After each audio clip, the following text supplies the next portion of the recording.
తెలంగాణ రాష్ట్ర దీర్ఘకాలిక అభివృద్ధి లక్ష్యాల సాధనకు మా ప్రభుత్వం కట్టుబడి ఉంది. గౌరవ ముఖ్యమంత్రి శ్రీ రేవంత్ రెడ్డి గారి నాయకత్వంలో తెలంగాణ రైజింగ్ 2050 అనే ప్రణాళికతో మా పాలనని ముందుకు నడిపిస్తున్నాం. ఈరోజు మన రాష్ట్ర ఆర్థిక వ్యవస్థ పరిణామం $200 బిలియన్.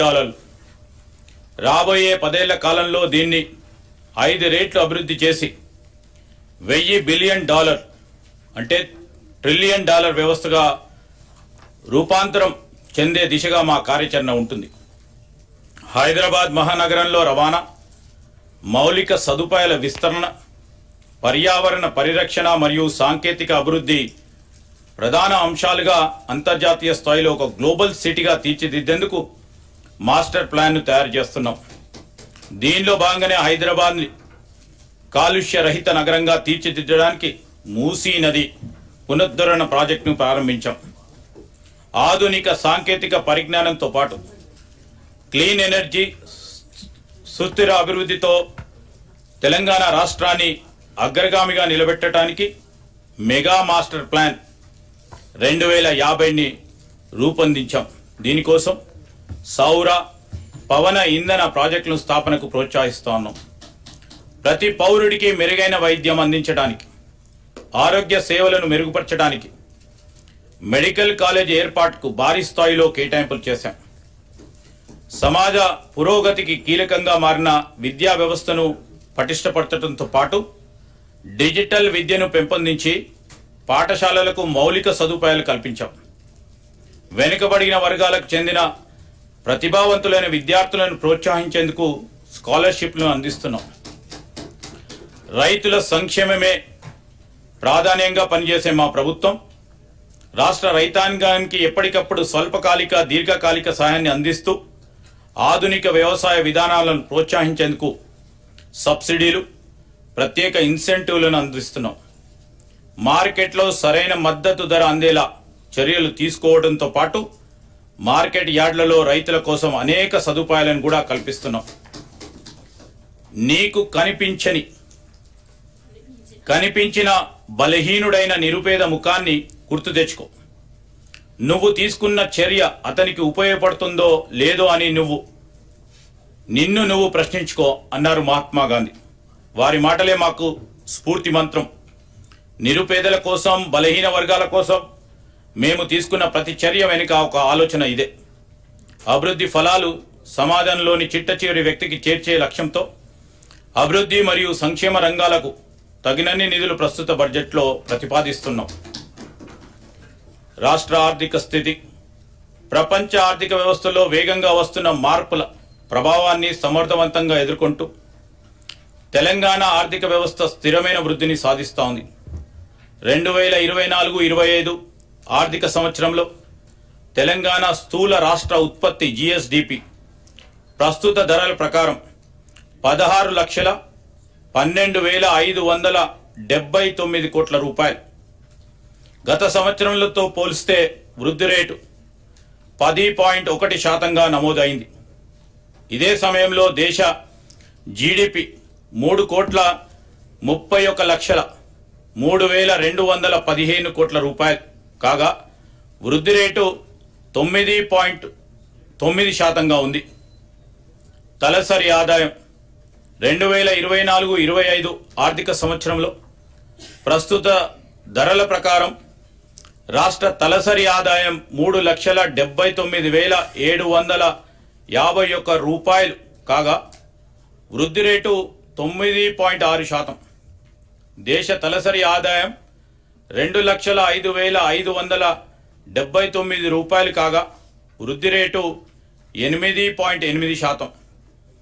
దేశ తలసరి ఆదాయంతో పోలిస్తే తెలంగాణ తలసరి ఆదాయం 1,74,172 రూపాయలు అంటే 1.8 రెట్లు ఎక్కువగా ఉంది.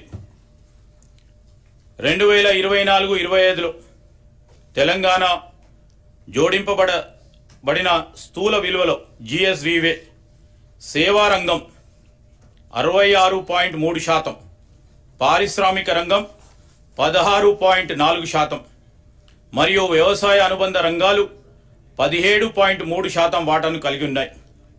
వ్యవసాయ అనుబంధ రంగాలు జిఎస్డిపిలో తక్కువ వాటా కలిగి ఉన్నప్పటికీ రాష్ట్ర మొత్తం శ్రామిక రంగంలో 42.7% మందికి ఉపాధి కల్పిస్తున్నాం.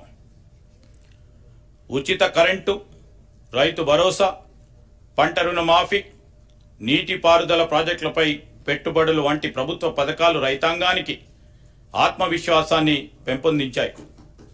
అదే సమయంలో వ్యవసాయ రంగాన్ని పటిష్టవంతం చేసేందుకు గాను పండ్ల తోటలు, పశు సంరక్షణ, చేపల పెంపకం వంటి అనుబంధ వ్యవసాయ కార్యకలాపాలను ప్రోత్సహిస్తున్నాం.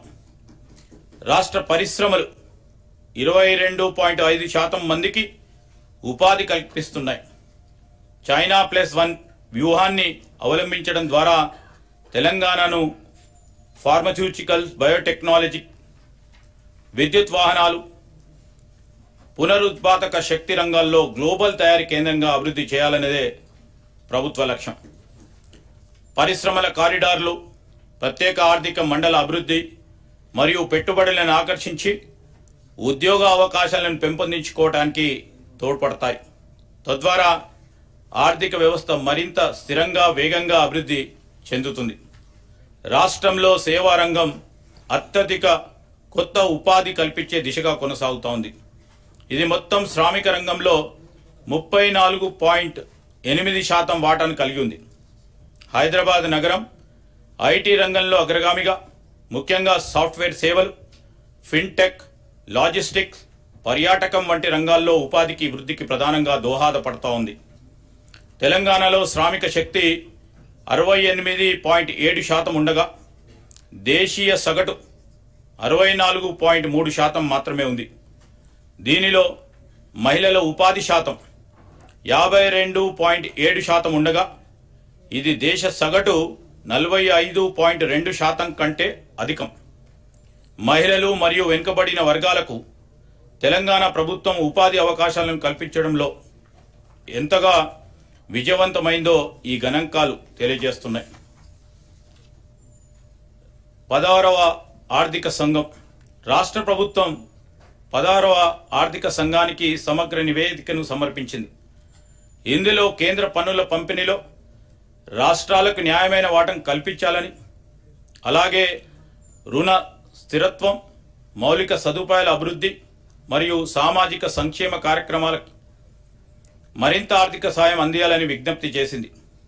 కేంద్ర ప్రభుత్వం విధిస్తూ ఉన్న సెస్లు, అదనపు ఛార్జీల వలన రాష్ట్రాలకు వస్తున్న ఆదాయం గణనీయంగా తగ్గుతుంది అనే విషయాన్ని కమిషన్కు వివరించాం.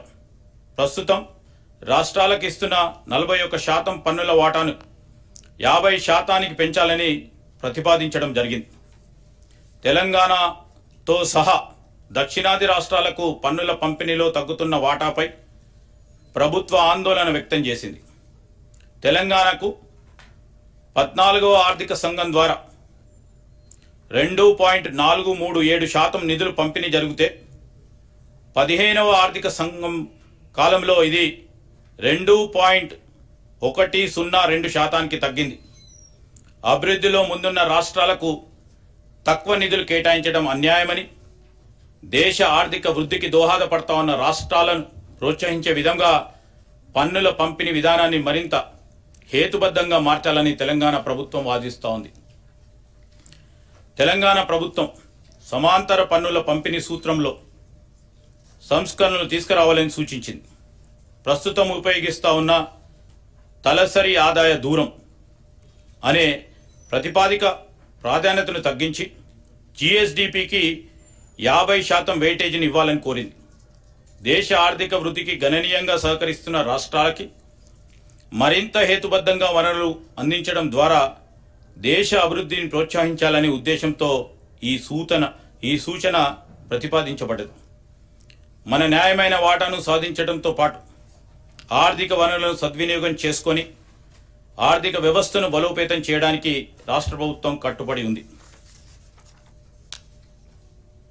అభయహస్తం మేము ప్రవేశపెట్టిన అభయహస్తంలోని ప్రతి అంశం సామాన్య ప్రజల కష్టాలను దృష్టిలో పెట్టుకొని రూపుదిద్దుకున్నవే. ఒక నిరుపేద తన రోజువారీ జీవితంలో ఏ కనీస సదుపాయాలు ఉండాలని కోరుకుంటాడో వాటన్నిటినీ అవ్యవస్థలో భాగంగా చేర్చడం జరిగింది. మహాలక్ష్మి, రైతు భరోసా, గృహజ్యోతి, ఇంద్రమ్మ ఇల్లు, చేయుత కేంద్ర పింఛన్లు పంపిణీ వంటి పలు పథకాలను ప్రభుత్వం ఇప్పటికే సమర్థవంతంగా అమలు చేస్తోంది. మన ఆడబిడ్డలు పనికి వెళ్ళాలన్నా, చదువుకోవడానికి బడికి వెళ్ళాలన్నా, లేదా మొక్కు తీర్చుకోవడానికి ఓ గుడికి వెళ్ళాలన్నా వారు ఒక ప్రయాణ ఖర్చుల గురించి ఆలోచించకుండా వెళ్ళడానికి మహాలక్ష్మి పథకం కింద 2023 డిసెంబర్ 9వ తేదీన రాష్ట్రంలోని మహిళలందరికీ ఉచిత బస్సు సౌకర్యాన్ని ప్రారంభించాం. నేటి వరకు రాష్ట్ర వ్యాప్తంగా 7,227 బస్సుల్లో 149.63 కోట్ల ఉచిత ప్రయాణాలు మహిళలు చేశారు.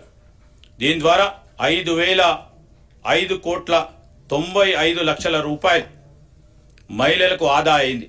ప్రారంభ దశలో సాధారణ బస్సుల్లో 69% ఉన్న ఆర్టీసీ ఆక్యుపెన్సీ రేషియో 94% పెరిగింది.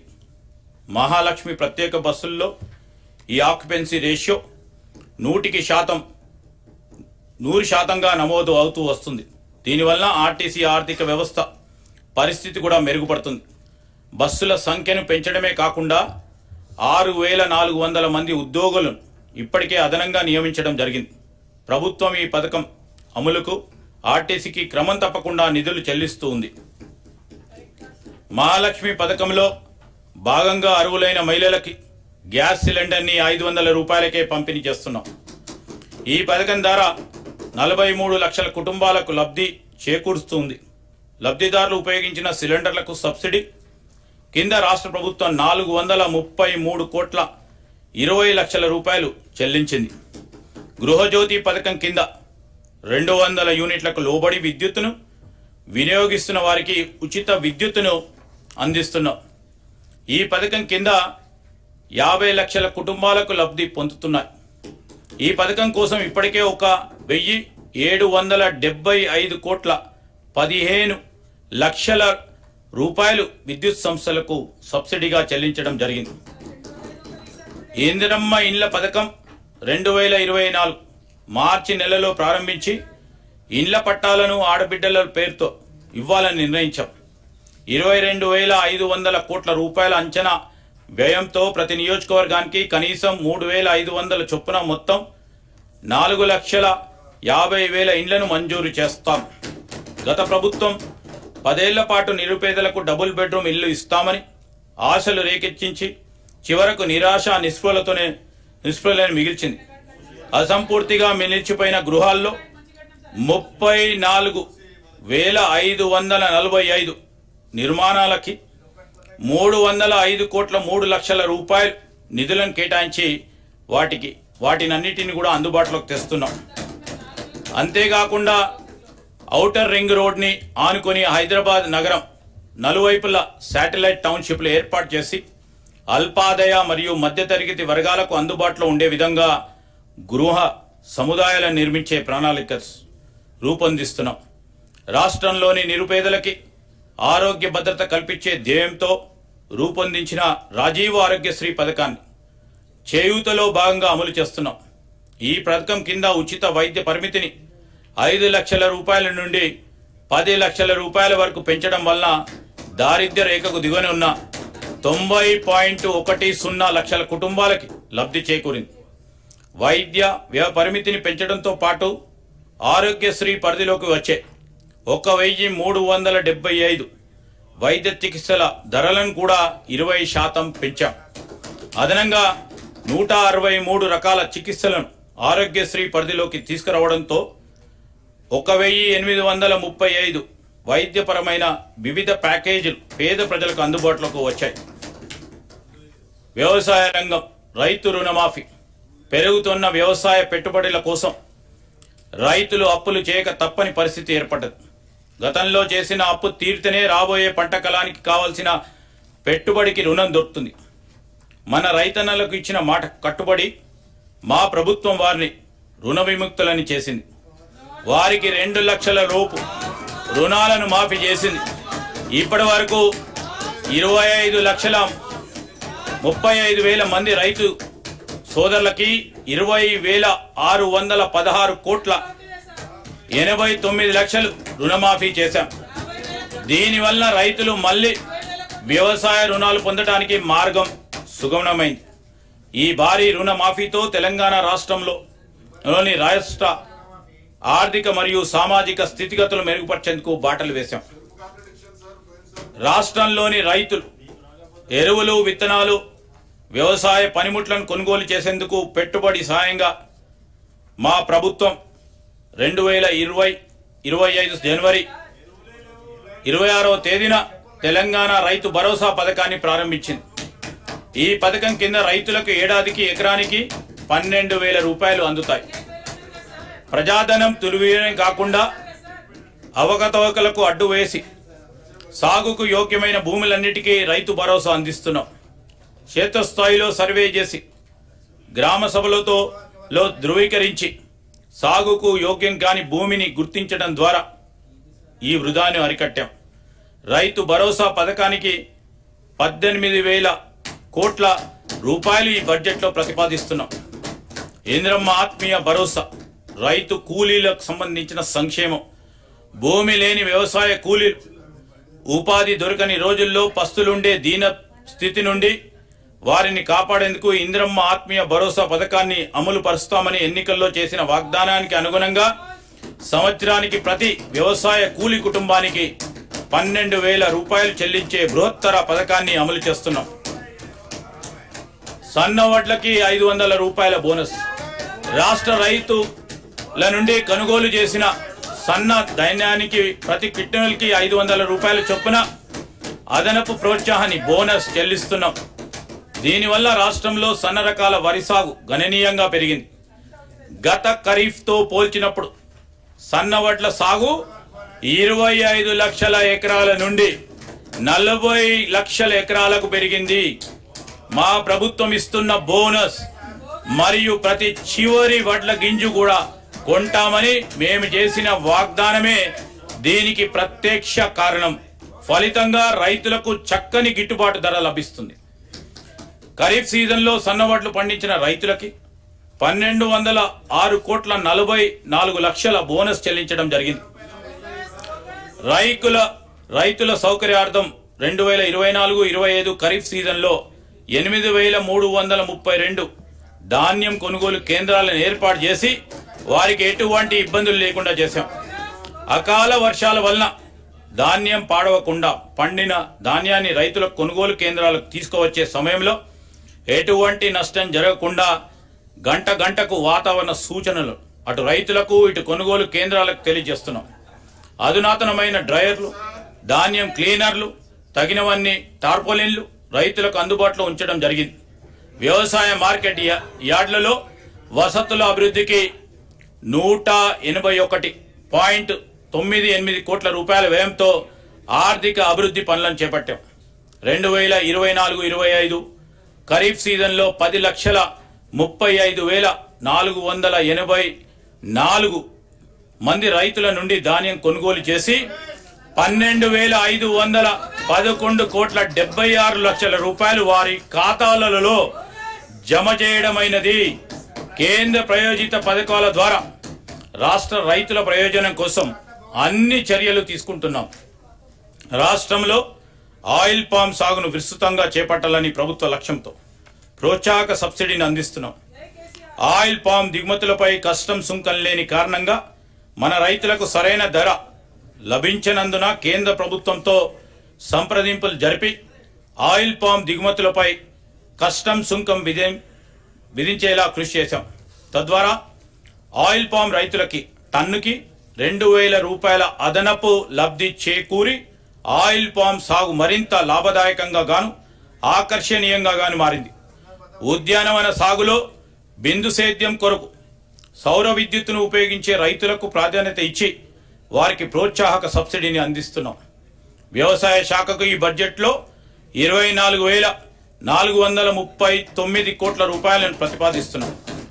పశు సంవర్ధక రంగం పశువుల వ్యాధుల బారిన పడకుండా నిరోధించే టీకాలను ఉత్పత్తి చేసే తెలంగాణ పశు వైద్య టీకా ఉత్పత్తి కేంద్రం హైదరాబాద్ శాంతినగర్లో ఉంది.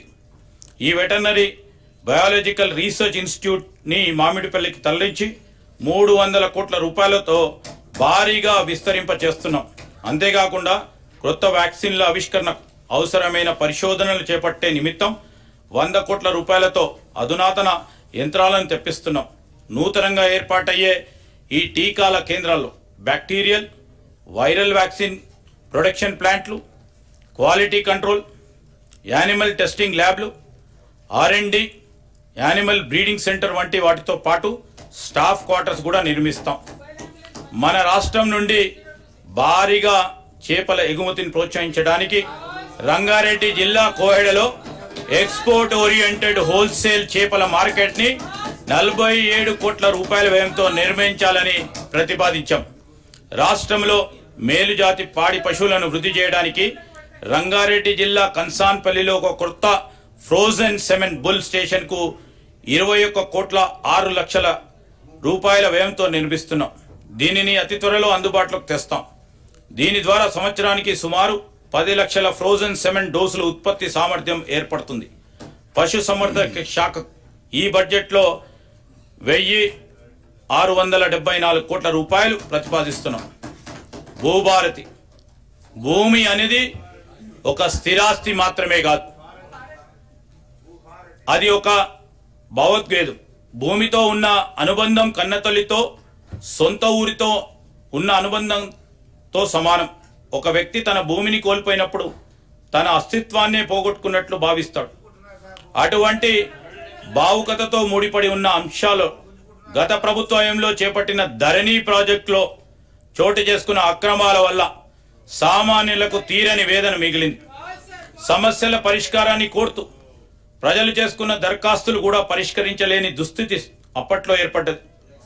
వీటి పరిష్కరణకు వేగవంతంగా చేయడానికి జిల్లా కలెక్టర్లకు మాత్రమే ఉన్న పరిష్కరణ అధికారాన్ని తహసీల్దార్, ఆర్డీఓలకు బదిలీ చేస్తూ మార్గదర్శకాలను విడుదల చేశాం. తెలంగాణ ప్రభుత్వం ఒక చారిత్రాత్మక సంస్కరణగా భూభారతి చట్టాన్ని తీసుకొచ్చింది. ఈ చట్టంలోని నిబంధనలు పారదర్శకంగా, సమగ్రంగా, భూ వివాదాలకు తావు లేకుండా భూ యజమానుల హక్కులు పూర్తిగా పరిరక్షించడానికి రూపొందించబడ్డాయి. డిజిటల్ మ్యాపింగ్ వ్యవస్థ, ఆధునిక సాంకేతికతను ఉపయోగించడం ద్వారా భూభారతి లావాదేవీలను సులభతరం చేసి సక్రమమైన భూ రికార్డ్ వ్యవస్థను ఏర్పరచుకోవడానికి దోహద చేస్తుంది. భూ పరిపాలనను మరింత బలోపేతం చేయడానికి 10,954 గ్రామస్థాయి అధికారుల పోస్టులను మంజూరు చేశాం. దీనితో క్షేత్రస్థాయిలో రెవెన్యూ అధికారుల పాత్రను పునరుద్ధరించి భూ సమస్యలను వేగంగా పరిష్కరించే సమర్థవంతమైన పాలనా వ్యవస్థను తెస్తున్నాం. నూతన రేషన్ కార్డుల జారీ. తెలంగాణ అవతరించిన తర్వాత ఎంతో మంది పేదలు నూతన రేషన్ కార్డు కోరగా ఆశగా వేచి చూస్తున్న గత ప్రభుత్వం వారిని పట్టించుకోలేదు. కనీసం కొత్త కుటుంబ సభ్యుల పేర్లను కూడా రేషన్ కార్డులో జత చేయలేదు. ప్రజల ఆకాంక్షలను గుర్తించిన మేము అర్హులైన వారందరికీ రేషన్ కార్డులు ఇవ్వాలని, వారికి సన్న బియ్యం కూడా ఇవ్వాలని నిర్ణయించాం. నూతన రేషన్ కార్డులు జారీ మరియు అదనపు కుటుంబ సభ్యుల పేర్లను నమోదు చేసే ప్రక్రియ ఈ సంవత్సరం జనవరి 26 నుండి ప్రారంభించాం. పౌర సరఫరాల శాఖకి బడ్జెట్లో 5,734 కోట్ల రూపాయలను ప్రతిపాదిస్తున్నాం. విద్యకు సంబంధించి young India integrated residential schools.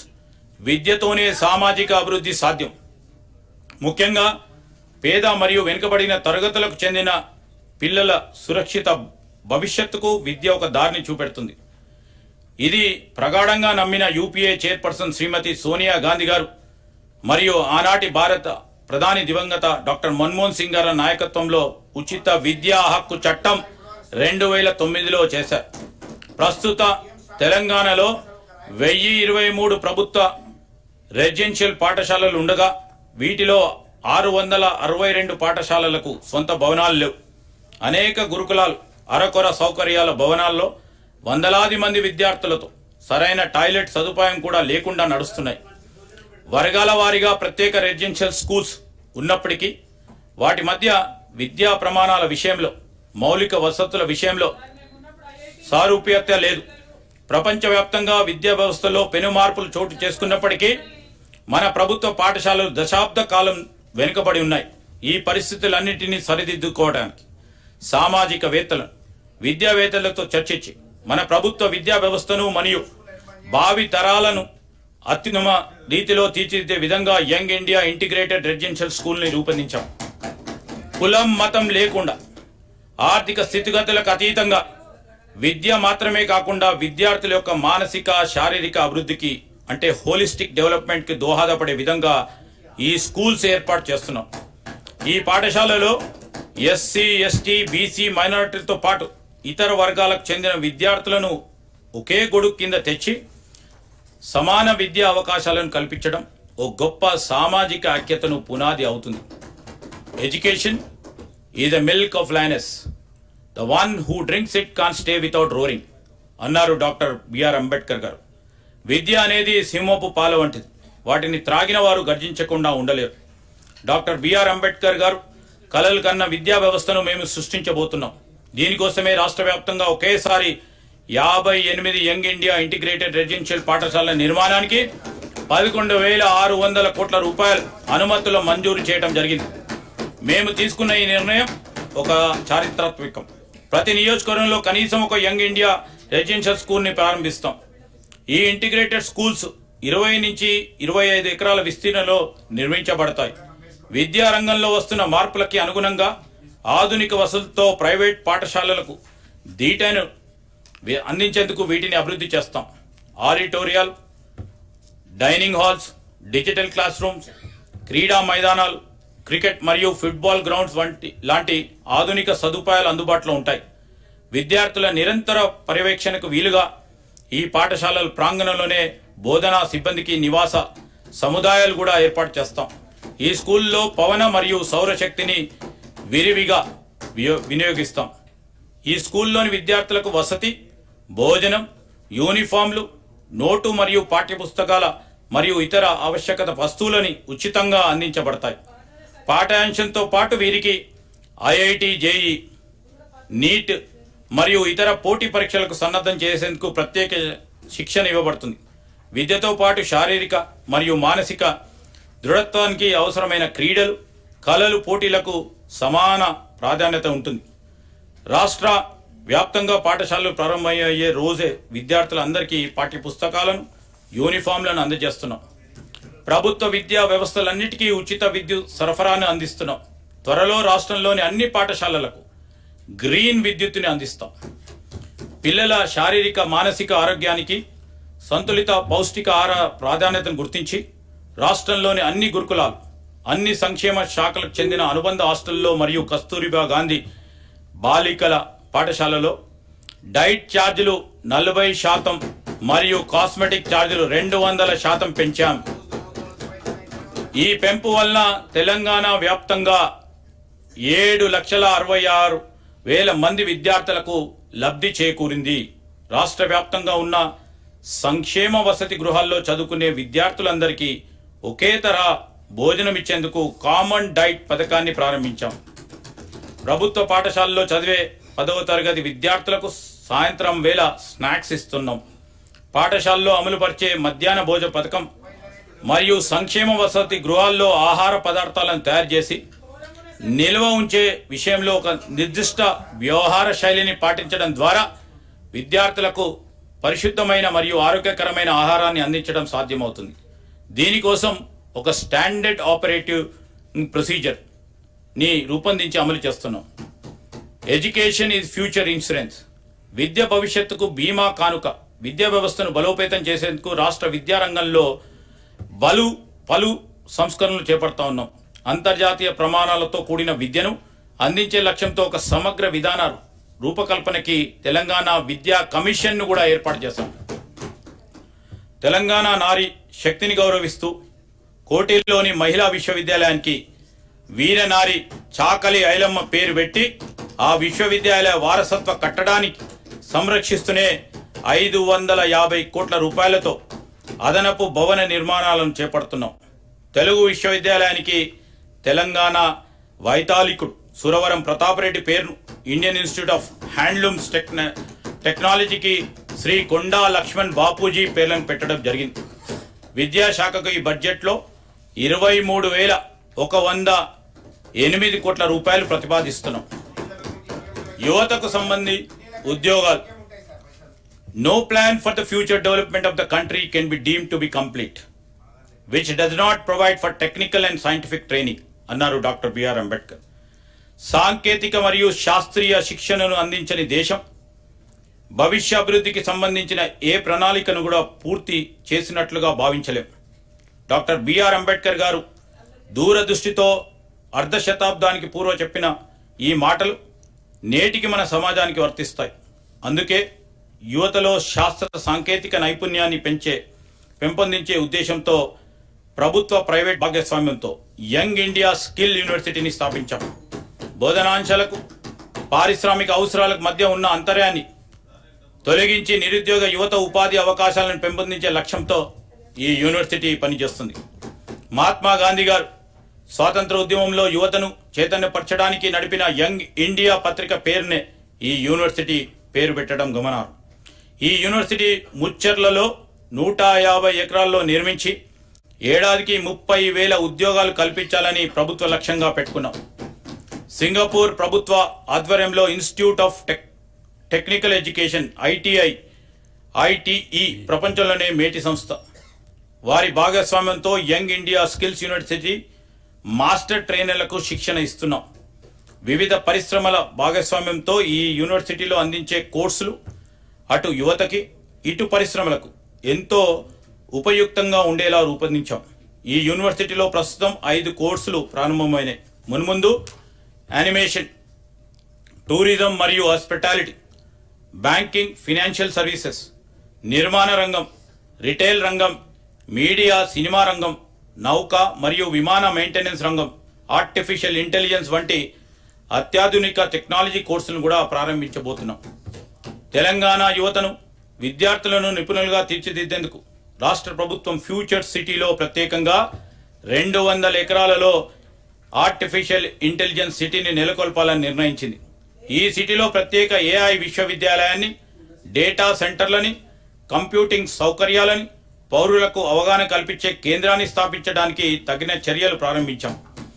కేంద్ర గణాంక శాఖ నిర్వహించిన periodic labour force survey PLFS ప్రకారం తెలంగాణలో 2023 జూలై సెప్టెంబర్ కాలంలో నిరుద్యోగ రేటు 22.9% ఉండగా 2024 జూలై సెప్టెంబర్ కాలంలో అది 18.1% తగ్గింది.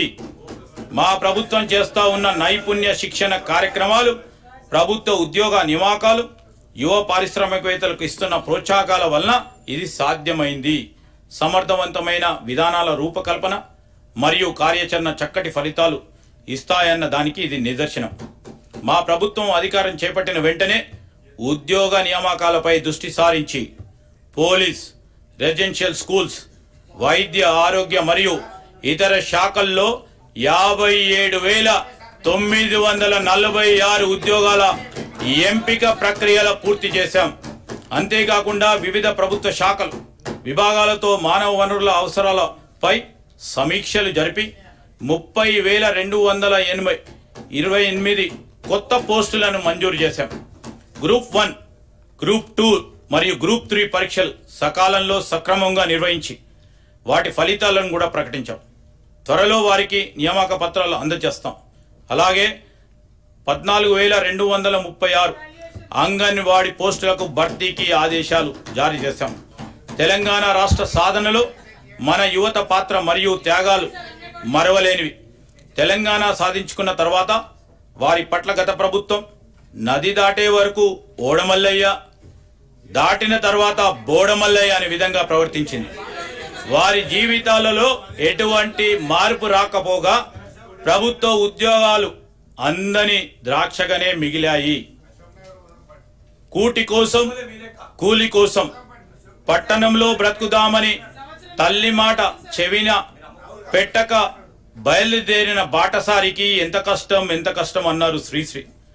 నిరుద్యోగ యువత ఇటువంటి ఒక నిస్సహాయ స్థితిలో ఉండగా మా ప్రభుత్వం అధికారం చేపట్టి వారికి భవిష్యత్తుపై తిరిగి ఆశను రగిల్చింది. ప్రభుత్వ ఉద్యోగాల సత్వర భర్తీతో పాటు ఇతర రంగాల్లో ఉపాధి కల్పించే దిశగా ముఖ్యంగా మహిళలు మరియు వెనుకబడిన వర్గాల యువత కోసం ప్రత్యేక ప్రణాళికలు రూపొందించాల్సిన అవసరాన్ని గుర్తించింది. ఎస్సీ, ఎస్టీ, బీసీ, మైనారిటీ మరియు ఆర్థికంగా వెనుకబడిన వర్గాల యువత స్వయం ఉపాధి కల్పన గురించి రాజీవ్ యువ వికాసం అనే పథకాన్ని ప్రారంభించాం. ఈ పథకం యువతకి ఉపాధి కల్పనలో ఒక గేమ్ చేంజర్గా నిలుస్తుంది. కేవలం ఉపాధి కల్పించడమే లక్ష్యంగా కాకుండా యువతని ఔత్సాహిక పారిశ్రామికవేత్తలుగా తీర్చిదిద్ది వారు మరింత మందికి ఉపాధి సృష్టించేటట్టు ప్రోత్సాహం చేయడం మా ధ్యేయం. ఈ పథకం ద్వారా యువతకి కని విని ఎరగని రీతిలో 6,000 కోట్ల రూపాయలు కేటాయింపుతో ఈ పథకాన్ని ప్రారంభించాం. ఎస్సీ, ఎస్టీ, బీసీ, మైనారిటీ కార్పొరేషన్ల ద్వారా ఈ పథకాన్ని అమలు చేస్తున్నాం. అర్హుడైన ప్రతి నిరుద్యోగికి గరిష్టంగా 4 లక్షల రూపాయల వరకు ఆర్థిక సాయం అందిస్తాం. యువత అభ్యున్నతికి ఈ పథకం గొప్పగా తోడ్పడుతుంది. రాజీవ్ గాంధీ సివిల్స్ అభయాస్తం. సివిల్స్ ప్రిలిమ్ పాస్ అయి మెయిన్స్ పరీక్షకు వెళ్లే అభ్యర్థులకు ₹1,00,000 మరియు మెయిన్స్ పరీక్ష పాస్ అయి ఇంటర్వ్యూకు సిద్ధమయ్యే అభ్యర్థులకు మరొక ₹1,00,000, మొత్తం ₹2 లక్షల ఆర్థిక సహాయాన్ని సింగరేణి యాజమాన్య సౌజన్యంతో రాజీవ్ గాంధీ సివిల్ అభయహస్తం క్రింద ఇస్తున్నాం. తద్వారా ఆల్ ఇండియా సర్వీసెస్లో తెలంగాణ రాష్ట్రం నుండి మరింత మంది పేద మధ్యతరగతి కుటుంబాలకు చెందిన యువతీ యువకులకు ఎంపికయ్యే అవకాశం ఏర్పడుతుంది. అధునాతనమైన సాంకేతిక కేంద్రాలుగా ఐటీఏలు, అడ్వాన్స్ టెక్నాలజీ సెంటర్స్ రాష్ట్ర వ్యాప్తంగా ఏటా 1,00,000 మందికి నైపుణ్య శిక్షణ ఇచ్చేందుకు 65 ప్రభుత్వ పారిశ్రామిక శిక్షణ కేంద్రాలను అడ్వాన్స్ టెక్నాలజీ కేంద్రాలుగా తీర్చిదిద్దే ప్రక్రియ పురోగతిలో ఉంది. టాటా టెక్నాలజీ సర్వీసెస్ వారి సౌజన్యంతో నిర్వహించే ఈ శిక్షణ కేంద్రాల్లో తెలంగాణ యువత తగిన ఉద్యోగ నైపుణ్యాలను సాధించడానికి వీలుగా 9 లాంగ్ టర్మ్, 23 షార్ట్ టర్మ్ కోర్సులతో పాటు నైపుణ్యాల కొరత తీర్చిదిద్దేందుకు బ్రిడ్జ్ కోర్సులను ప్రవేశపెట్టాం. డిగ్రీ విద్యార్థుల కోసం banking, financial services and insurance training course BFSI, degree engineering లో చేరిన విద్యార్థులకు banking, financial service, insurance BFSI రంగాల్లో ఉద్యోగాలు కల్పించడమే లక్ష్యంగా BFSI ట్రైనింగ్ కోర్సును రాష్ట్ర ప్రభుత్వం ప్రారంభించింది. రెగ్యులర్ డిగ్రీతో పాటు మినీ డిగ్రీ కోర్సుగా BFSI నైపుణ్య శిక్షణను అందించే వినూతనమైన కార్యక్రమాన్ని రాష్ట్రంలో 38 కాలేజీల్లో ప్రారంభించాం. ప్రభుత్వం గుర్తించిన 18 ఇంజనీరింగ్ కాలేజీలోను 20 డిగ్రీ కాలేజీలోను చదువుతా ఉన్న 10,000 మంది విద్యార్థులకు ఈ శిక్షణ అందుతుంది. రాష్ట్ర వ్యాప్తంగా పట్టణాలతో పాటు గ్రామీణ ప్రాంతంలోని విద్యార్థులకు కూడా లబ్ధి చేకూరేలా ఈ కాలేజీలను ఎంపిక చేయడం జరిగింది. అంబేద్కర్ నాలెడ్జ్ సెంటర్ రాష్ట్రంలోని 119 అసెంబ్లీ నియోజకవర్గాల్లో డాక్టర్ బిఆర్ అంబేద్కర్ నాలెడ్జ్ సెంటర్లను ప్రభుత్వం ఏర్పాటు చేయాలని నిర్ణయించింది. వీటి ద్వారా గ్రామీణ ప్రాంతంలోని ఆర్థికంగా వెనుకబడిన యువతీ యువకుల గ్రూప్ 1, గ్రూప్ 2 మరియు ఇతర అన్ని పోటీలలో ఉచితంగా కోచింగ్ తీసుకునేందుకు అవకాశం లభిస్తుంది.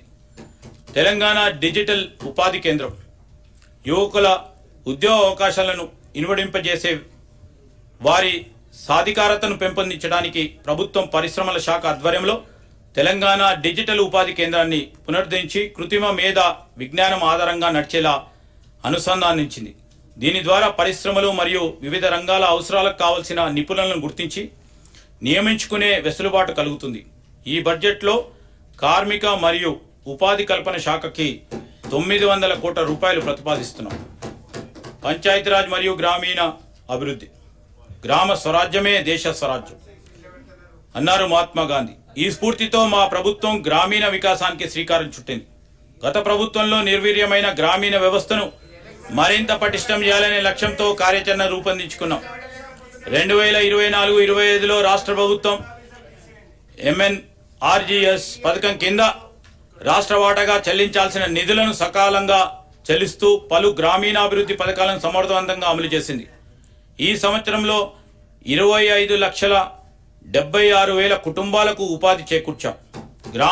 గ్రామీణాభివృద్ధిలో భాగంగా 781 కోట్ల వ్యయంతో 26,055 సాంప్రదాయ నీటి వనరులను పునరుద్ధరించాం. 926 కోట్ల రూపాయల వ్యయంతో 82,286 గ్రామీణ రోడ్లు నిర్మించాం. 275 కోట్ల వ్యయంతో 51,216 పిల్ల కాలువలు మరియు ఇతర కాలువల పూడికతీత పనులను పూర్తి చేశాం. 244 కోట్ల రూపాయలతో 63,854 భూమి అభివృద్ధి పనులను చేపట్టాం. అలాగే 16,310 జల పరిరక్షణ పనులకు 155 కోట్ల రూపాయలు ఖర్చు చేయడం జరిగింది. ఇందిరా మహిళా శక్తి.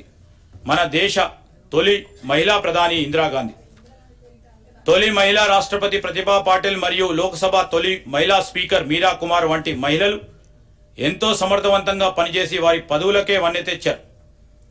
మన దేశంలోని ప్రతి మహిళకు కూడా అదే సమర్థత ఉందని మా నమ్మకం. భారతదేశ సుస్థిరతకు కుటుంబ వ్యవస్థే పునాది. అందులో మహిళలదే ప్రముఖ పాత్ర. వారి ఆర్థిక స్వావలంబన, కుటుంబ స్వావలంబన దేశాభివృద్ధికి ఎంతో కీలకం.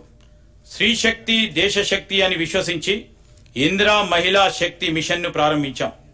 ఈ మిషన్లో తెలంగాణలో మహిళా సాధికారతకు నూతన శకం ప్రారంభమైంది. ఈ పథకంలో 20,000 కోట్ల రూపాయల రుణాన్ని అందించాలనే లక్ష్యాన్ని పెట్టుకున్నాం. ఈ లక్ష్యాన్ని కూడా అధిగమించి 21,632 కోట్ల రూపాయల రుణాల్ని స్వయం సహాయక సంఘాలను అందించాం. దీని ద్వారా 2,25,000 సూక్ష్మ పరిశ్రమలు స్థాపించబడి మహిళలకు పెద్ద ఎత్తున ఉద్యోగ అవకాశాలు లభించాయి. ఇంతేకాకుండా 2014 ఇందిరా మహిళా శక్తి క్యాంటీన్లను కూడా ప్రారంభించాం. 22 ఇందిరా మహిళా శక్తి భవనాలకు ఏర్పాటు చేయడానికి ప్రభుత్వం 110 కోట్ల రూపాయలను కేటాయించింది. ఇవి స్వయం సహాయక సంఘాలకు వ్యాపార కేంద్రాలుగా పనిచేస్తూ మహిళలను తమ వ్యాపారాలను విస్తరించేందుకు కీలక భూమిక పోషిస్తాయి. స్వయం సహాయక సంఘాలకు పాఠశాల విద్యార్థుల యూనిఫామ్లు కుట్టే బాధ్యతను కూడా ప్రభుత్వం అప్పగించింది. యూనిఫామ్ కుట్టు ఛార్జీలను జతకు 75 రూపాయలకు పెంచడం జరిగింది. దీనివల్ల నేటి వరకు స్వయం సహాయక సంఘాలకి 37.5 లక్షల యూనిఫామ్లను కుట్టడం ద్వారా దాదాపు 28 కోట్ల రూపాయల ఆదాయాన్ని సంపాదించాయి. ఇది మహిళలకు స్వయం ఉపాధి అవకాశాలను పెంచడంలో కీలకమైన ముందడుగు. అమ్మ ఆదర్శ పాఠశాల కార్యక్రమం ద్వారా 23,701 మౌలిక సదుపాయాల ప్రాజెక్టులు 634 కోట్ల రూపాయల వ్యయంతో స్వయం సహాయక సంఘాలకు అప్పగించబడ్డాయి. వ్యాపార నిర్వహణలో మహిళలను మరింత ప్రోత్సహించడానికి ప్రతి మండలంలో వారితో రైస్ మిల్లులు మరియు మినీ గోదాములు స్థాపించి నిర్వహించే విధంగా సహాయ సహకారాలు అందిస్తాం. ఐకేపీ కేంద్రాల్లో కొన్న ధాన్యాన్ని కూడా ఈ మిల్లులో మిల్లింగ్ చేయించి ఎఫ్సిఐకి సరఫరా చేసే బాధ్యత మహిళా స్వయం సహాయక సంఘాలకు అప్పగిస్తాం. మహిళల ఆర్థిక భద్రత కోసం ప్రత్యేక బీమా పథకాలు. రుణ బీమా పథకం కింద ఒక స్వయం సహాయక సంఘ సభ్యురాలికి 2 లక్షల రూపాయలు సహజ మరణ బీమా మరియు 10 లక్షల రూపాయల ప్రమాద బీమా అందించబడుతుంది. తద్వారా స్వయం సహాయక సంఘాల సభ్యులకి ఆర్థిక రక్షణ కల్పించడమే ప్రభుత్వ లక్ష్యం. మహిళలకు వ్యాపార అవకాశాల్లో విస్తరణ. మహిళలు గొప్ప వ్యాపారవేత్తలుగా రాణించగలని ఇప్పటికే రుజువైంది. రిటైల్ రవాణా రంగంలో మహిళా పారిశ్రామికవేత్తలకు కొత్త అవకాశాలు కల్పిస్తున్నాం. ఇప్పటికే 32 మొబైల్ ఫిష్ రిటైల్ అవుట్లెట్లను ఏర్పాటు చేయబడ్డాయి. నారాయణపేటలో తొలి స్వయం సహాయక సంఘాల మహిళలు నడిపే పెట్రోల్ బంక్ 1,23 లక్షల రూపాయల పెట్టుబడితో ప్రారంభించబడ్డది. రాష్ట్ర వ్యాప్తంగా ఇటువంటి మరిన్ని పెట్రోల్ బంకులు ఏర్పాటు చేసేలా ప్రభుత్వం ప్రోత్సహిస్తుంది. మండల మహిళా సమైక్యల ద్వారా 600 బస్సులను టీజీఎస్ఆర్టీసీ అద్దెకు ఇచ్చేందుకు నిర్ణయించాం. ఇప్పటికే 150 బస్సులను అద్దెకు ఇవ్వడం జరిగింది. స్వయం సహాయక సంఘాలకు సోలార్ విద్యుత్ ఉత్పత్తి ప్లాంట్ల స్థాపన నిర్వహణను అప్పగిస్తాం. ఈ సంఘాల ద్వారా రాష్ట్ర వ్యాప్తంగా సోలార్ పవర్ ప్లాంట్లను ఏర్పాటు చేయడానికి ఎస్ఈఆర్పి, టీజీ రెడ్కో, టీజీఎస్ బీడీసీఎల్ మరియు టీజీఎన్పీటీసీఎల్ మధ్య అవగాహన ఒప్పందం కుదిరింది. ఈ ప్రాజెక్టు ద్వారా 1000 మెగావాట్ల సోలార్ విద్యుత్ ఉత్పత్తి అవ్వడమే కాకుండా మహిళలకి జీవనోపాధి లభిస్తుంది. కోటి మంది మహిళలకి ఇందిరా మహిళా శక్తి మిషన్ పథకం ద్వారా 1,00,000 కోట్ల రూపాయల వడ్డీ లేని రుణాలను అందిస్తాం. పంచాయతీరాజ్ మరియు గ్రామీణాభివృద్ధి శాఖకు ఈ బడ్జెట్లో 31,605 కోట్ల రూపాయలు ప్రతిపాదిస్తున్నాం. స్త్రీ శిశు సంక్షేమ శాఖ రాష్ట్రంలోని రెసిడెన్షియల్ పాఠశాల విద్యార్థినుల ఆరోగ్యం, సంక్షేమం, భద్రతను మెరుగుపరిచేందుకు, పాఠశాలల పనితీరులో లోపాలను గుర్తించేందుకు మహిళా ఐఏఎస్ అధికారులను వాటిని సందర్శించి రాత్రిపూట బస చేసే ఆదేశాలు ఇచ్చాం. వాటి పనితీరును మెరుగుపరచడానికి తక్షణమే తీసుకోవాల్సిన చర్యలతో పాటు దీర్ఘకాలిక చర్యలను కూడా సిఫార్సు చేయాలని వారిని ఆదేశించాం. 2024 ఆగస్టులో తెలంగాణ ప్రభుత్వం మహిళల భద్రత కోసం ప్రత్యేక కమిటీ ఏర్పాటు చేసింది. ఈ కమిటీలో మహిళా మంత్రులు, అధికారులు సభ్యులుగా ఉంటారు. ఈ కమిటీ రాష్ట్ర వ్యాప్తంగా మహిళల భద్రతను మెరుగుపరిచేందుకు తక్షణ దీర్ఘకాలిక వ్యూహాలను రూపొందిస్తుంది. రాష్ట్ర ప్రభుత్వం చేపట్టిన కార్యక్రమాలన్నింటిలో మహిళలకు పెద్దపీట వేస్తున్నాం. వారి ప్రగతిని దృష్టిలో పెట్టుకొని సంక్షేమ పథకాలన్నింటిలో కూడా మహిళల ప్రాధాన్యతను పెంచుతున్నాం. మహిళా శిశు సంక్షేమ శాఖకు ఈ బడ్జెట్లో 2,862 కోట్ల రూపాయలు ప్రతిపాదిస్తా ఉన్నాం. షెడ్యూల్ కులాలు మరియు షెడ్యూల్ తెగల అభివృద్ధి. తెలంగాణ రాష్ట్రంలోని సామాజిక న్యాయం మరియు సమానాభివృద్ధి పట్ల నిబద్ధతను నిలుపుకునే షెడ్యూల్ కులాల ఉపవర్గీకరణ చట్టం చారిత్రాత్మక మైలురాయిగా నిలిచిపోనుంది. తాము ఎన్నాళ్ళుగా ఎదురు చూస్తా ఉన్న సమాన హక్కులు, అవకాశాలు దక్కి తమ జీవితాల్లో మార్పు వస్తుందని నమ్మిన వారికి ఇదొక వెలుగు రేఖ. ఎస్సీ కులాల ఉపవర్గీకరణ డిమాండ్ చాలా సంవత్సరాలుగా ఉంది. దీని ముఖ్య ఉద్దేశం అత్యంత వెనుకబడిన షెడ్యూల్ కులాల వర్గాలకు న్యాయమైన ప్రాతినిధ్యం, విద్య మరియు ఉపాధి అవకాశాల్లో న్యాయమైన వాటా కల్పించడం. 2024 ఆగస్టు 1న సుప్రీంకోర్టు పంజాబ్ రాష్ట్రం వర్సెస్ దవిందర్ సింగ్ కేసులో ఇచ్చిన చారిత్రాత్మకమైన తీర్పును ఈ సంస్కరణకు న్యాయపరంగా మార్గదర్శకంగా నిలిచింది. ప్రభుత్వం జస్టిస్ షమీం అఖ్తర్ నేతృత్వంలో ప్రత్యేక విచారణ కమిషన్ ఏర్పాటు చేసి ఎస్సీ ఉపకులాల వర్గీకరణపై నివేదిక ఇవ్వమని కోరింది. ఈ కమిషన్ తన నివేదికను రాష్ట్ర ప్రభుత్వానికి సమర్పిస్తూ రాష్ట్రంలోని 59 ఎస్సీ ఉపకులాలను వారి సామాజిక ఆర్థిక వెనుకబడిన స్థాయిని బట్టి 3 వర్గాలుగా విభజించాలని సూచించింది. జస్టిస్ షమీం అఖ్తర్ గారి నివేదికను ఆమోదించి దాని ప్రకారమే ఎస్సీ ఉపకులాల వర్గీకరణ చట్టాన్ని మా ప్రభుత్వం తీసుకొచ్చింది. దేశంలోనే ఈ వర్గీకరణకు అమలు చేస్తున్న మొదటి రాష్ట్రంగా తెలంగాణ నిలిచింది. ఈ నూతన చట్టం ఎస్సీ ఉపకులాల సాధికారతకు తొలిమెట్టు. ఈ చట్టం దేశవ్యాప్తంగా ఇతర రాష్ట్రాలకు ఆదర్శంగా నిలుస్తూ సామాజిక సమానత్వాన్ని మరింత ముందుకు తీసుకెళ్లే దిక్సూచిగా మారనుంది. ఆదివాసీల, గిరిజనుల వైవిధ్య జీవన విధానాన్ని, వారి హక్కులను కాపాడుతూ వారికి అభివృద్ధి ఫలాలు అందించే విధంగా కృషి చేస్తున్నాం. గిరిజన అభివృద్ధి కార్యాచరణ ప్రణాళిక ద్వారా గిరిజన ప్రాంతాల్లో వైద్యం, విద్య, జీవనోపాధి వంటి అనేక కీలక రంగాల్లో అభివృద్ధికి నిధులు కేటాయిస్తున్నాం. అంతేకాకుండా ఈ ప్రాంతాల్లో మౌలిక సదుపాయాలను మెరుగుపరిచి వాటిని సమర్థవంతంగా నిర్వహించడం కోసం ప్రభుత్వం చర్యలు తీసుకుంటోంది. గిరిజనాభివృద్ధి కోసం రాష్ట్ర ప్రభుత్వం మొట్టమొదటిసారి ఇందిరా జల వికాసం అనే ప్రత్యేక పథకంతో పోడు భూములు సాగు చేసుకునే గిరిజన రైతుల కొరకు, గిరిజన రైతుల గురించి సౌర ఆధారిత పంపు సెట్ల ద్వారా సాగునీటిని అందించాలని నిర్ణయించాం. వచ్చే 4 సంవత్సరాల్లో 12,600 కోట్లతో 2,01,000 గిరిజన రైతులకు ఈ సౌకర్యాన్ని అందజేస్తాం. పోడు భూముల్లో అటవీ ఉత్పత్తులకు సంబంధించి తోటల పెంపకాన్ని ప్రోత్సహిస్తాం. గత ప్రభుత్వం ఎస్సీ, ఎస్టీ సప్లాన్ చట్టం అమలును పూర్తిగా నిర్లక్ష్యం చేసింది. 2023-24 ఆర్థిక సంవత్సరంలో సప్లాన్ చట్టం ప్రకారం ఖర్చు చేయాల్సిన నిధుల్లో ఎస్సీలకు చెందిన 13,617 కోట్లు, ఎస్టీలకు చెందిన 1,317 కోట్ల రూపాయలు ఖర్చు చేయకుండా బకాయి పెట్టింది. మా ప్రభుత్వం ఈ చట్టాన్ని తూచా తప్పకుండా అమలు చేస్తుంది.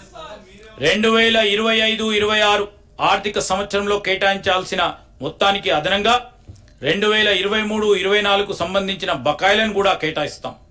ఎస్సీ ఎస్టీ వర్గాల కోసం చట్టాలను గౌరవించి వారికి న్యాయంగా చెందాల్సిన నిధులు అందించడం ఈ వర్గాల పట్ల మా ప్రభుత్వానికి ఉన్న చిత్తశుద్ధికి నిదర్శనం.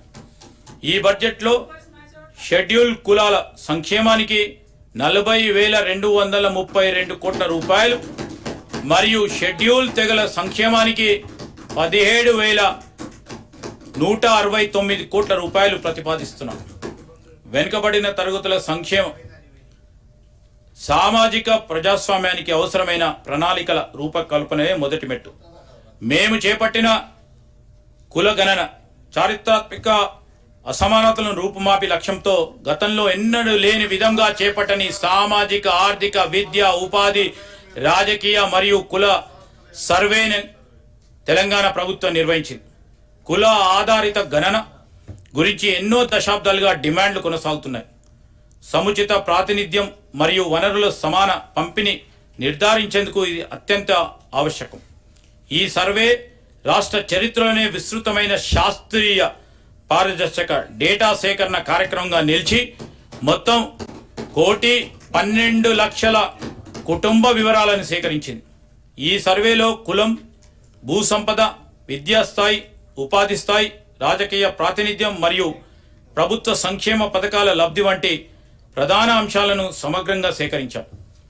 96% కవరేజ్తో ఈ సర్వే అత్యంత విజయవంతమైన సామాజిక ఆర్థిక డేటాగా సేకరణగా నిలిచింది.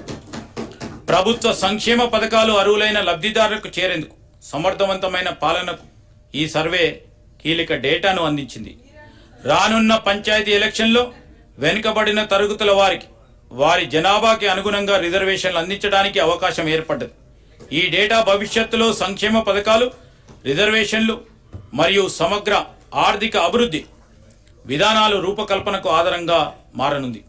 సంక్షేమ పథకాల్లో బీసీలకు ఇతర శాఖల నుండి కాకుండా కేటాయింపులు చేసి మరియు ఖర్చు చేయడం జరుగుతుంది.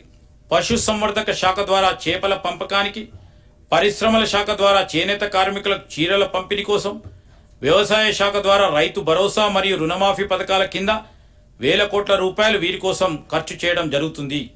వెనుకబడిన తరగతుల సంక్షేమ శాఖకు ఈ బడ్జెట్లో 11,405 కోట్ల రూపాయలు ప్రతిపాదిస్తా ఉన్నాం.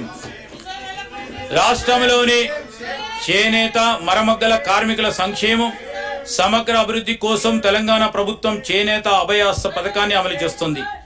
ఈ పథకం ద్వారా తెలంగాణ నేతన్న పొదుపు నిధి, తెలంగాణ నేతన్న భద్రత, నేతన్న బీమా, తెలంగాణ నేతన్నకు భరోసాను అమలు చేస్తున్నాం.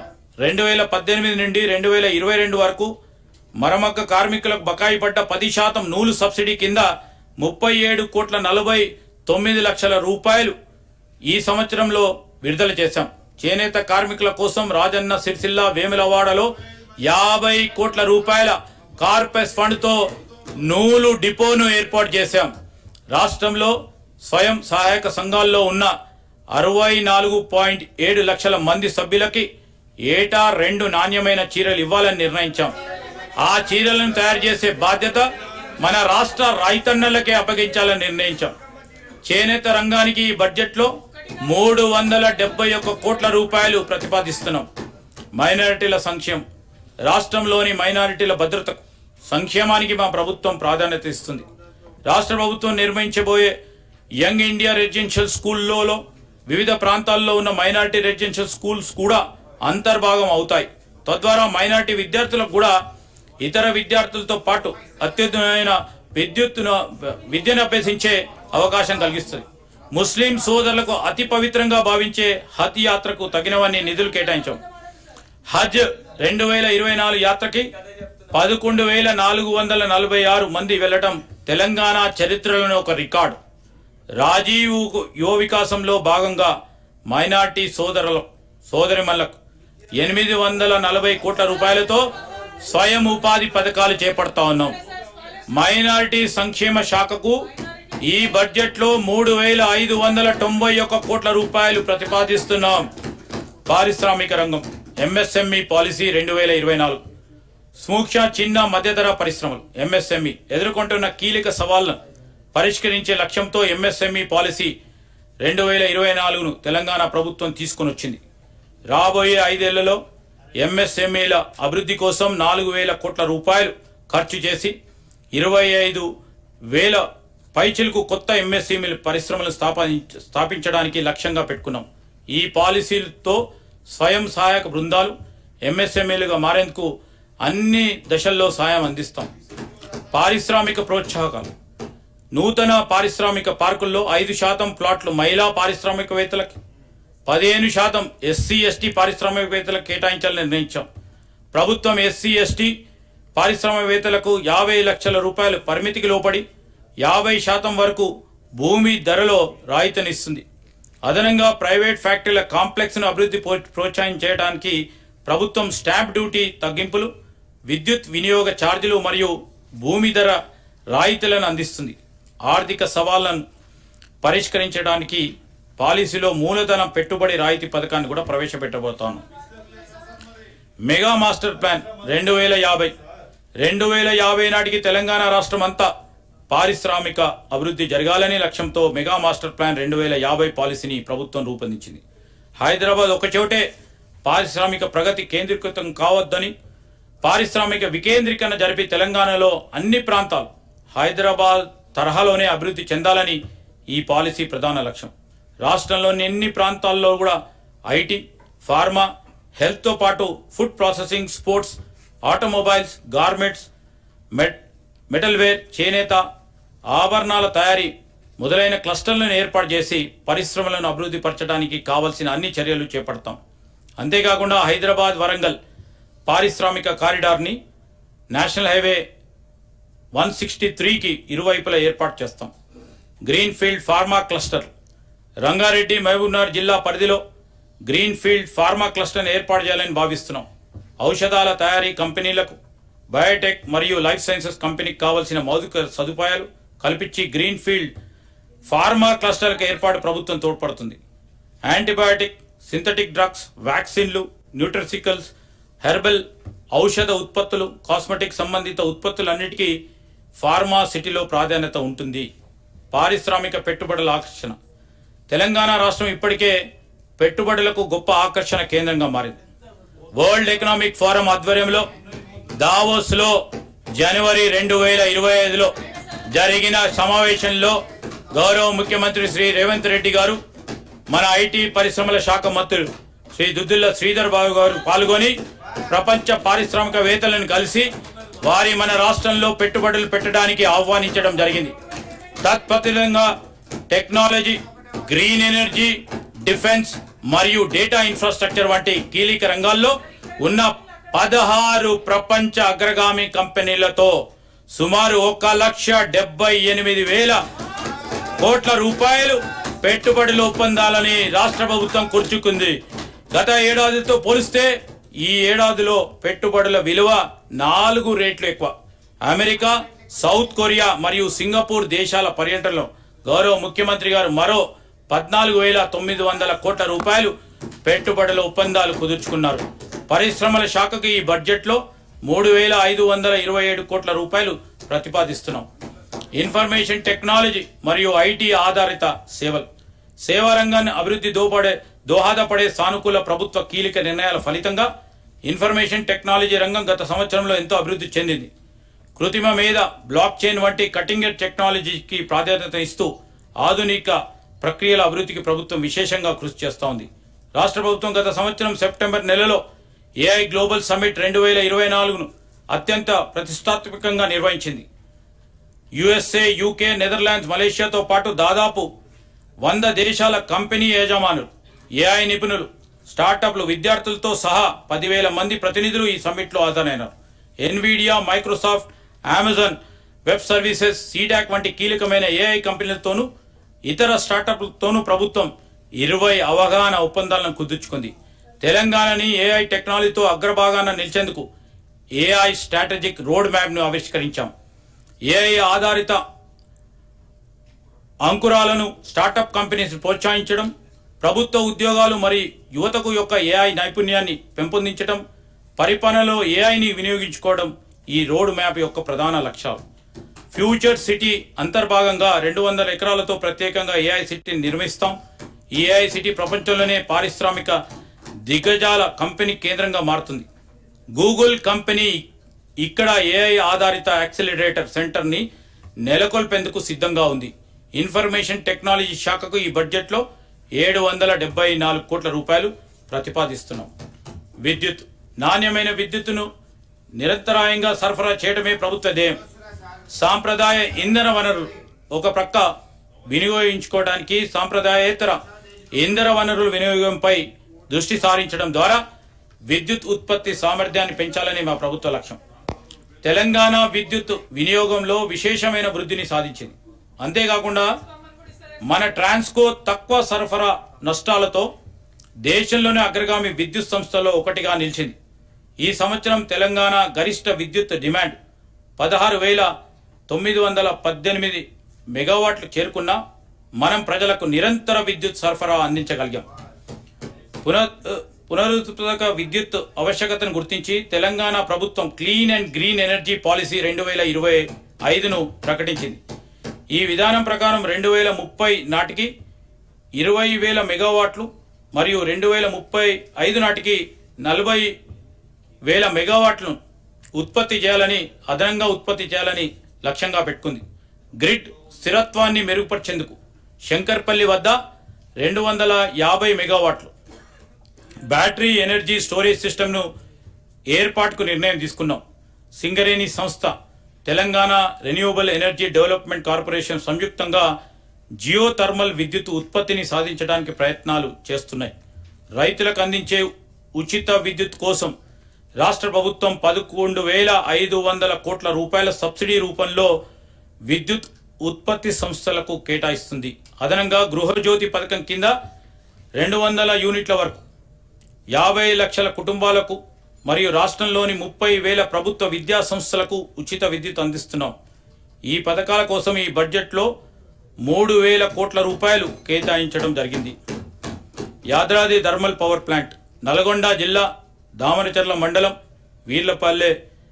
వీర్లపాలెం గ్రామంలో టీజీ జెన్కో ఆధ్వర్యంలో యాదాద్రి థర్మల్ పవర్ వైటీపీఎస్ నిర్మాణానికి కావాల్సిన పర్యావరణ అనుమతుల గురించి గత ప్రభుత్వం పట్టించుకోకపోవడం వలన తీవ్ర జాప్యం జరిగింది. మా ప్రభుత్వం కృషి చేసిన అనుమతులు సాధించి 2 యూనిట్లలో విద్యుత్ ఉత్పత్తి ప్రారంభించింది. 2025 మే నాటికి 5 యూనిట్లో విద్యుత్ ఉత్పత్తి చేయడానికి అవసరమైన చర్యలు తీసుకుంటున్నాం. విద్యుత్ అంబులెన్స్ సర్వీస్, ప్రజలకు మెరుగైన విద్యుత్ సేవలు అందించడానికి దేశంలో ఎక్కడ లేని విధంగా విద్యుత్ అంబులెన్స్ సర్వీసును ప్రభుత్వం ప్రారంభించింది. ఎక్కడైనా ఏదైనా కారణంతో విద్యుత్ సమస్య ఉత్పన్నమైతే ఫిర్యాదు చేయడానికి 1912 టోల్ ఫ్రీ నెంబర్ను ఏర్పాటు చేశాం. ఫిర్యాదు అందిన వెంటనే విద్యుత్ అంబులెన్స్లో సిబ్బంది అక్కడ చేరుకొని సమస్యను పరిష్కరిస్తారు. ఈ అంబులెన్స్లో ఒక అసిస్టెంట్ ఇంజనీర్, 3 లైన్మెన్లు 24 గంటల పాటు అందుబాటులో ఉంటారు. దీంట్లో ఒక ట్రాన్స్ఫార్మర్, థర్మల్ విజన్ కెమెరాలు, కేబుల్స్, రక్షణ పరికరాలు మరియు మరమ్మతులకు అవసరమైన ఇతర పరికరాలు కూడా ఉంటాయి. హైదరాబాద్లో 57 సబ్ డివిజన్లకు ఒక వాహనం కేటాయించాం. త్వరలో ఈ వినూత్నమైన సదుపాయాన్ని రాష్ట్రమంతా విస్తరింపజేస్తాం. విద్యుత్ శాఖకు ఈ బడ్జెట్లో 21,221 కోట్ల రూపాయలు ప్రతిపాదిస్తున్నాం. వైద్యం, ఆరోగ్యం, తెలంగాణ ప్రభుత్వం ఆరోగ్య రంగాన్ని మరింత బలోపేతం చేయడానికి విప్లవాత్మకమైన సంస్కరణలు చేపట్టింది. 2023 డిసెంబర్ నుండి ప్రభుత్వం వివిధ ఆసుపత్రులకు ఆరోగ్యశ్రీ పథకం కింద 1,215 కోట్ల రూపాయలు విడుదల చేసింది. ఇది గత సంవత్సరాల కేటాయింపు కంటే 50% అధికం. దీని ద్వారా 2.84 కోట్ల మంది పౌరులకు నిరంతరంగా వైద్య సేవలు అందే విధంగా చర్యలు తీసుకుంది. జాతీయ ఆరోగ్య మిషన్ కింద మన రాష్ట్రానికి అధిక నిధులు రాబట్టేందుకు వీలుగా మన రాష్ట్ర వాటా క్రమం తప్పకుండా సకాలంలో విడుదల చేసి గతంలో కంటే ఎక్కువ నిధులు పొందగలిగాం. రాష్ట్ర వ్యాప్తంగా 102 కేంద్రాల ద్వారా ఉచిత డయాలసిస్ సేవలు అందించబడుతున్నాయి. దీని ద్వారా 1,00,000కు పైగా రోగాలకు ప్రయోజనం చేకూరి 948 కోట్ల రూపాయల మేరకు ప్రజలపై ఆర్థిక భారం తగ్గింది. ఈ సేవలను మరింత విస్తరింపజేసే వీలుగా 95 కొత్త డయాలసిస్ కేంద్రాలను కూడా మంజూరు చేయడం జరిగింది. అత్యవసర వైద్య సహాయాన్ని బలోపేతం చేయడానికి అంబులెన్స్ సేవలు అందుబాటులో లేని మండలాల్లో 136 కొత్త అంబులెన్స్లను కూడా ప్రవేశపెట్టాం. వైద్య, విద్య మరియు ఆసుపత్రులు మౌలిక సదుపాయాలను విస్తృతంగా అభివృద్ధి చేస్తున్నాం. నూతన వైద్య కళాశాలలో 400 అదనపు ఎంబీబీఎస్ సీట్లు అందుబాటులోకి వచ్చాయి. అదేవిధంగా 16 నూతన నర్సింగ్ కళాశాలలు మరియు 28 అనుబంధ హెల్త్ సైన్స్ కళాశాలల ద్వారా ప్రతి సంవత్సరం 2640 మంది విద్యార్థులకు అదనంగా వైద్య విద్యను అభ్యసించేందుకు అవకాశం లభించనుంది. 100 ఏళ్లకు పైగా చరిత్ర గల శిథిలావస్థలో ఉన్న ఉస్మానియా ఆసుపత్రికి తిరిగి పూర్వవైభవం కలిగించేందుకు 27 ఎకరాల విస్తీర్ణంలో 2700 కోట్ల రూపాయల వ్యయంతో అత్యాధునిక వైద్య సదుపాయాలు కలిగిన నూతన భవన నిర్మాణానికి శంకుస్థాపన చేశాం. వైద్య ఆరోగ్య శాఖకి ఈ బడ్జెట్లో 12,393 కోట్ల రూపాయలు ప్రతిపాదిస్తున్నాం. పురపాలక పట్టణాభివృద్ధి శాఖ దేశంలోనే అత్యంత వేగంగా పట్టణీకరణ తెలంగాణలో జరుగుతుంది. పలు ఐటీ పరిశ్రమల ఏర్పాటు, మౌలిక సదుపాయాల విస్తరణ, ప్రభుత్వం చేపట్టే విప్లవాత్మకమైన చర్యలు దీనికి దోహదపడతా ఉన్నాయి. హైదరాబాద్తో పాటు తరువాతి స్థాయి నగరాలు టియర్ 2 నగరాలైన వరంగల్, నిజామాబాద్, ఖమ్మంలను కూడా అభివృద్ధి పరుస్తున్నాం. వరంగల్ను వైద్య, విద్య మరియు ఐటీ కేంద్రంగాను, నిజామాబాద్, ఖమ్మంలను వ్యవసాయ ఆధారిత పరిశ్రమలకు, తయారీ రంగానికి కేంద్రాలుగా తీర్చిదిద్దుతున్నాం. హైదరాబాద్ నగరం శరవేగంతో అభివృద్ధి చెందుతున్నందున తదనుగుణంగా ప్రధాన మౌలిక సదుపాయాలతో పాటు నగరంలో పెరుగుతూ ఉన్న ట్రాఫిక్ రద్దీ నియంత్రణకు హెచ్సిటీ ప్రణాళిక అమలు చేస్తున్నాం. ఈ ప్రాజెక్టులో భాగంగా 31 ఫ్లైఓవర్లు, 17 అండర్ పాస్లు, 10 రోడ్డు విస్తరణ పనులకు 7,032 కోట్ల రూపాయల అంచనా వ్యయంతో ప్రారంభించాం. 150 కోట్ల రూపాయలతో సుందరీకరణ పనులు కూడా చేపట్టాం. జలమండలి ద్వారా 2024లో పలు విప్లవాత్మకమైన ప్రాజెక్టులను చేపట్టడం జరిగింది. ఉస్మాన్ సాగర్, హిమాయత్ సాగర్ జలాశయాలపై మొత్తం 20 MLD సామర్థ్యం కలిగిన 4 మురుగునీటి శుద్ధి కేంద్రాల నిర్మాణం చేపట్టాం. మూసీ ప్రక్షాళన భాగంగా Godavari drinking water supply scheme కింద గోదావరి జలాలతో ఉస్మాన్ సాగర్, హిమాయత్ సాగర్ జలాశయాలకు నింపి వాటిని పునర్జీవనం చేయడానికి అవసరమైన పనులను చేపడుతున్నాం.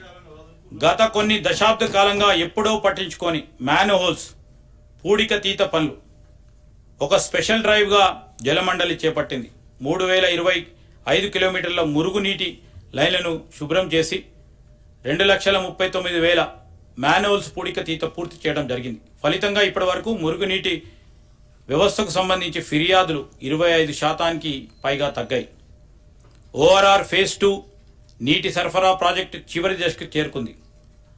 దీని ద్వారా హెచ్ఎండిఏ పరిధిలో విస్తరించిన పట్టణ ప్రాంతాలకు త్రాగునీరు అందించబడుతుంది. పట్టణాల్లో వరద సమస్యలను ఎదుర్కోవడానికి ప్రభుత్వం సమగ్ర నీటిపారుదల వ్యవస్థను అభివృద్ధి చేస్తోంది. హైదరాబాద్లో వరద నీటిని నివారించేందుకు 5,942 కోట్ల రూపాయల వ్యయంతో సమగ్ర వరద నీటి పారుదల ప్రాజెక్టును మంజూరు చేయడం జరిగింది. రాష్ట్రంలో కొత్తగా ఏర్పాటు చేసిన పురపాలక సంఘాలు, పట్టణాభివృద్ధి సంస్థల్లో మౌలిక సదుపాయాల కల్పన మరియు అభివృద్ధి కొరకు 4,500 కోట్ల రూపాయలతో ప్రణాళికలు సిద్ధం చేశాం.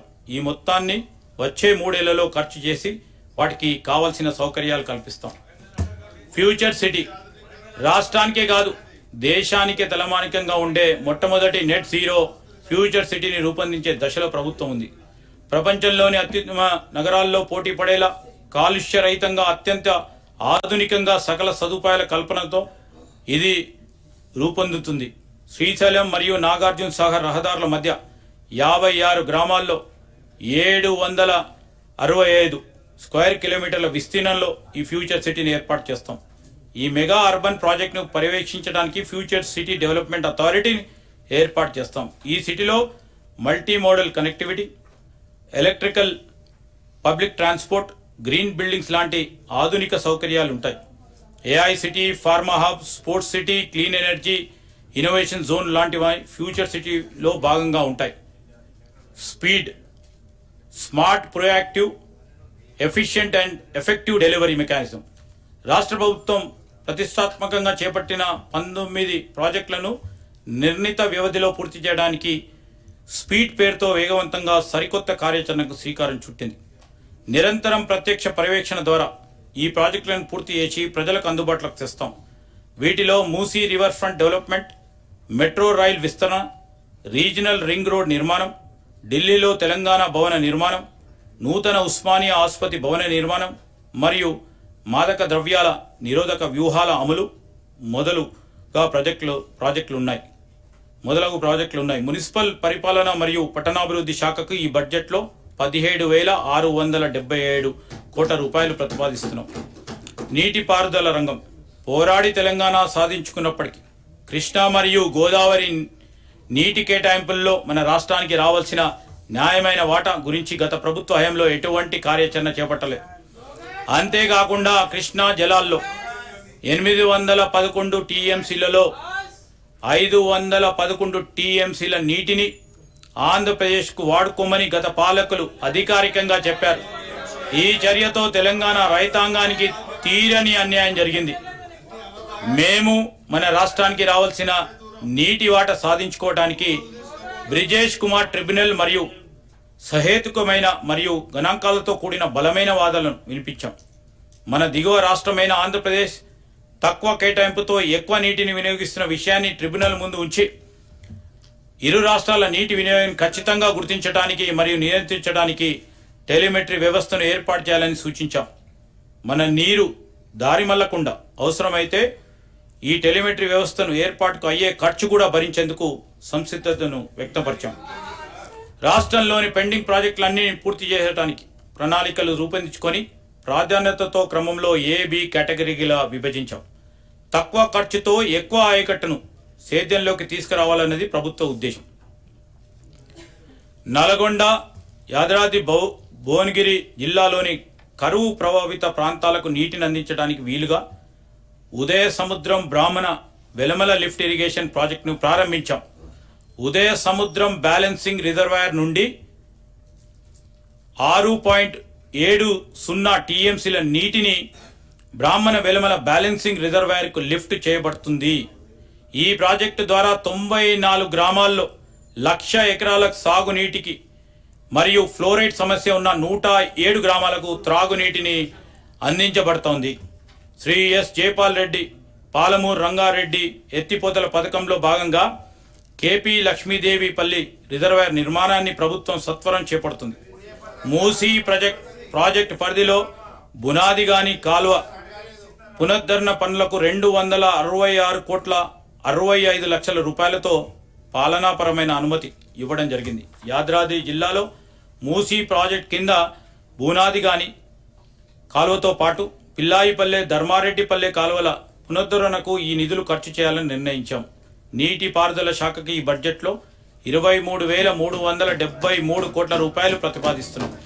రోడ్లు భవనాల శాఖ R&B తెలంగాణ ప్రభుత్వం హైబ్రిడ్ యాన్యుటీ మోడల్ హ్యామ్ ద్వారా రహదారుల అభివృద్ధికి నిర్ణయం తీసుకుంది. ఈ మోడల్లో 40% ప్రభుత్వ నిధులతో 60% ప్రైవేట్ డెవలపర్ల పెట్టుబడితో రహదారులను అభివృద్ధి చేస్తాం.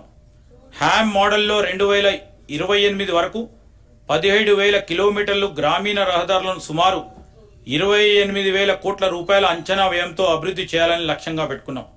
రాష్ట్ర ప్రభుత్వం కొత్తగా 769.35 కిలోమీటర్ల పొడవు కలిగిన రహదారుల నిర్మాణానికి 3,725 కోట్ల 22 లక్షల రూపాయల మేరకు పరిపాలన అనుమతులు మంజూరు చేసింది. వీటిలో 55 కిలోమీటర్ల పొడవు కలిగిన రహదారులు, 9 వంతెనల నిర్మాణం ఇప్పటికే పూర్తయినాయి.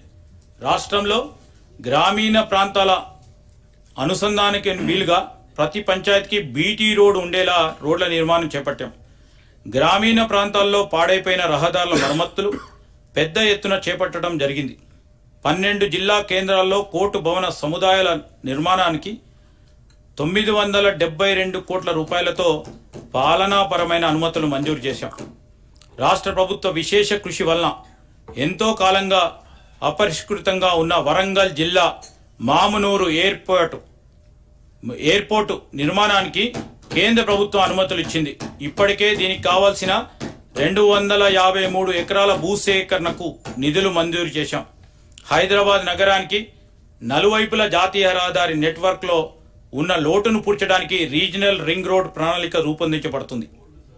ఈ రహదారి ఎక్స్ప్రెస్ వే ప్రమాణాలతో అభివృద్ధి చేయాలని మొదటగా 4 లైన్గా నిర్మించి భవిష్యత్తులో ట్రాఫిక్కి అనుగుణంగా 8 లైన్లకు విస్తరింప చేస్తాం. ఈ ప్రాజెక్ట్ నిర్మాణంలో ఉత్తర భాగ భూసేకరణ ప్రక్రియ ఇప్పటికే ప్రారంభమైంది. దక్షిణ భాగానికి సమగ్ర ప్రాజెక్టు రిపోర్ట్ తయారీకి national highway authority of India కన్సల్టెంట్లను నియమించింది. ఈ ప్రాజెక్టు తెలంగాణ అభివృద్ధికి గేమ్ చేంజర్గా ప్రభుత్వం పరిగణిస్తుంది. రోడ్డు మరియు భవనాల శాఖకు ఈ బడ్జెట్లో 5,907 కోట్ల రూపాయలు ప్రతిపాదిస్తున్నాం. Tourism policy.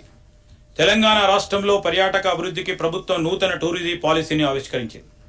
జిఎస్డిపిలో పర్యాటక రంగం వాటాని 10% పెంచడం, 15,000 కోట్ల రూపాయలు పెట్టుబడులను ఆకర్షించి 3 లక్షల ఉద్యోగాలను సృష్టించడంతో పాటు 2030 నాటికి 10 కోట్ల దేశీయ పర్యాటకులు, 5 లక్షల అంతర్జాతీయ పర్యాటకులను ఆకర్షించడం ఈ పాలసీ యొక్క ప్రధాన లక్ష్యం. ఈ పాలసీలో భాగంగా రాష్ట్రంలో 27 ప్రత్యేక పర్యాటక ప్రాంతాలను అభివృద్ధి చేయడంతో పాటు రాజీవ్ గాంధీ అంతర్జాతీయ విమానాశ్రయం, రీజనల్ రింగ్ రోడ్ సమీపంలో మౌలిక వసతులు అభివృద్ధి చేయడం జరుగుతుంది. గోదావరి, కృష్ణా నదులపై జెట్టీలు, లాంచ్ స్టేషన్లు, వాటర్ స్పోర్ట్స్, హౌస్ బోట్లు, నదీ ఉత్సవాలను ప్రోత్సహిస్తూ పర్యాటక రంగంలో పెట్టుబడులకు మూలధన సబ్సిడీలు, భూమి వినియోగ మార్పిడికి సంబంధించిన రాయితీలు ఇవ్వబడతాయి. నల్లమలలో పర్యాటక ప్రాంత అభివృద్ధికి రాష్ట్ర ప్రభుత్వం 242 కోట్ల రూపాయలుతో పనులు చేపట్టింది. పర్యాటక శాఖకు ఈ బడ్జెట్లో 775 కోట్ల రూపాయలు ప్రతిపాదిస్తున్నాం. సాంస్కృతిక రంగం.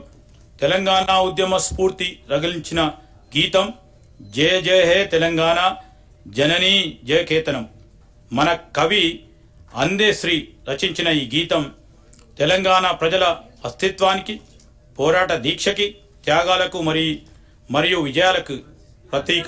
దీనికి మన రాష్ట్ర గీతంగా అధికారికంగా ప్రకటించి తెలంగాణ పోరాట యోధుల త్యాగాలను, ఆశయాలను గౌరవించుకున్నాం. తెలంగాణ తల్లి రూపుని అధికారికంగా గుర్తించి ఆ తల్లి విగ్రహాన్ని అత్యంత వైభవంగా రాష్ట్ర సచివాలయ ప్రాంగణంలో ప్రతిష్ఠించాం. కుల, వర్గ మరియు ప్రాంతీయ గుర్తింపులను అధిగమిస్తూ ఆత్మగౌరవం, సాధికారిత మరియు సమగ్రతను ప్రదర్శించేలా ఈ విగ్రహాన్ని రూపొందించాం. రాష్ట్ర ప్రభుత్వం అధికారికంగా సినీ, టీవీ, నాటక కళారంగానికి ప్రతిష్టాత్మకంగా ఇచ్చే గద్దర్ ఫిలిం అవార్డులను వచ్చే నెలలో ఇవ్వబోతున్నాం. క్రీడలు. తెలంగాణ ప్రభుత్వం సమగ్ర క్రీడా విధానాన్ని ప్రవేశపెట్టి యంగ్ ఇండియా స్పోర్ట్స్ యూనివర్సిటీని ఏర్పాటు చేయాలని నిర్ణయించింది. అంతర్జాతీయ ప్రమాణాలతో నిర్మించే ఫ్యూచర్ సిటీలో స్పోర్ట్స్ హబ్ను ఏర్పాటు చేయబోతున్నాం. 12 క్రీడల అకాడమీలని స్పోర్ట్స్ యూనివర్సిటీలో భాగంగా ఏర్పాటు చేస్తాం. అంతర్జాతీయ స్థాయి అధునాతన మౌలిక సదుపాయాలతో పాటు ఈ స్పోర్ట్స్ హబ్లో sports science centre, sports medicine centre కూడా అందుబాటులోకి రానున్నాయి. మన రాష్ట్రానికి చెందిన ప్రముఖ క్రీడాకారుడు మొహమ్మద్ సిరాజ్ T20 వరల్డ్ కప్లో రాణించి తెలంగాణ రాష్ట్రానికి కీర్తి ప్రతిష్టలు తీసుకొచ్చారు. వారిని రాష్ట్ర ప్రభుత్వం సత్కరిస్తూ డిఎస్పీ ఉద్యోగంతో పాటు జూబ్లీహిల్స్లో 600 చదరపు గజాల ఇంటి స్థలాన్ని కేటాయించింది. ఇక ఇస్తాంబుల్లో జరిగిన మహిళల ప్రపంచ బాక్సింగ్లో వరల్డ్ ఛాంపియన్గా చిప్ను సాధించిన నిఖిత్ జరీన్ మా ప్రభుత్వం డిఎస్పీగా నియమిస్తూ ఉత్తర్వులు జారీ చేసింది. పారా ఒలింపిక్స్ 2024లో సత్తా చూపెట్టి పథకం గెలిచిన తొలి తెలంగాణ మహిళా యువ అథ్లెట్ దీప్తి జివాంజీని తెలంగాణ ప్రభుత్వం సత్కరించి ₹1 కోటి నగదుతో పాటు గ్రూప్ 2 ఉద్యోగాన్ని, వరంగల్లో 500 గజాల ఇంటి స్థలాన్ని ఇచ్చింది. క్రీడలను మరింత ప్రోత్సాహం చేయడానికి ప్రభుత్వం సీఎం కప్ టోర్నమెంటు ఇటీవల నిర్వహించింది. 36 విభాగాలలో వివిధ ఈవెంట్లు నిర్వహించాం. దాదాపు 3 లక్షల మంది క్రీడాకారులు పాల్గొన్న ఈ కార్యక్రమం అత్యంత విజయవంతమైంది. క్రీడా శాఖకు ఈ బడ్జెట్లో 465 కోట్ల రూపాయలు ప్రతిపాదిస్తున్నాం. అడవులు, పర్యావరణ కాలుష్య నివారణలో పచ్చదనం పాత్ర అతి ముఖ్యమైనది. రాష్ట్రంలో 20 కోట్ల మొక్కలను నాటాలనే అతి భారీ లక్ష్యంతో వజ్రోత్సవం మన మహోత్సవం అని కార్యక్రమాన్ని మా ప్రభుత్వం చేపట్టింది. ఇప్పటి వరకు 18,71,00,000 మొక్కలను నాటడం జరిగింది. కవాల్ టైగర్ రిజర్వ్ భాగంలో ఉన్న 2 గ్రామాలు ప్రజలకు పునరావాసం కల్పించాం.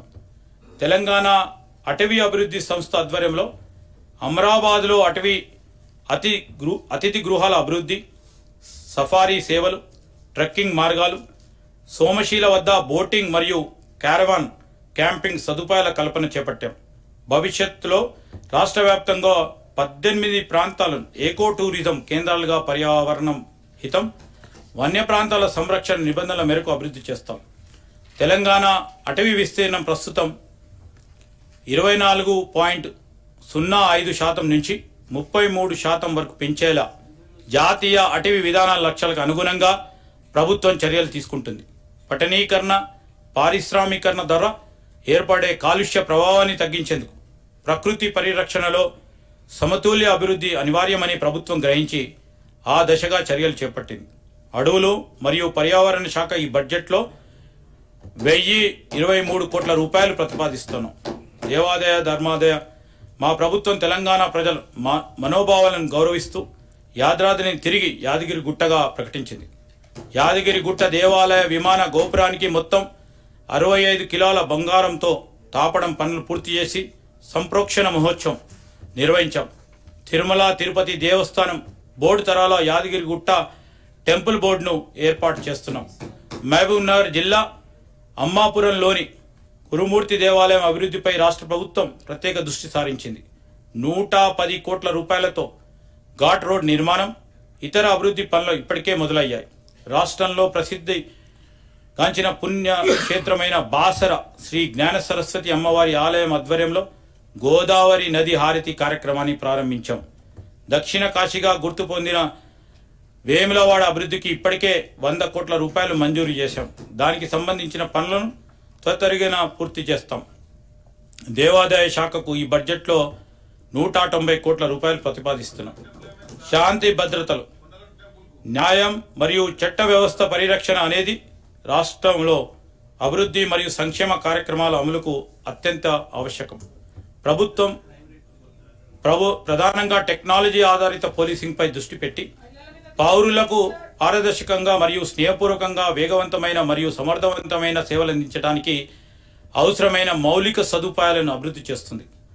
నిరంతరాయంగా బాధ్యతాయుతమైన విధులు నిర్వహించే పోలీసు ఉద్యోగులు తమ పిల్లల చదువుల విషయంలో నిశ్చింతగా ఉండాలని సైనిక్ స్కూళ్ల మాదిరిగా రంగారెడ్డి జిల్లా మంచిరేవుల గ్రామంలో యంగ్ ఇండియా పోలీస్ రెసిడెన్షియల్ పాఠశాలను అంతర్జాతీయ ప్రమాణాలతో కూడిన మౌలిక సదుపాయాలతో, క్రీడా ప్రాంగణాలతో, వసతి సౌకర్యాలతో ఏర్పాటు చేస్తూ ఉత్తర్వులు జారీ చేసింది.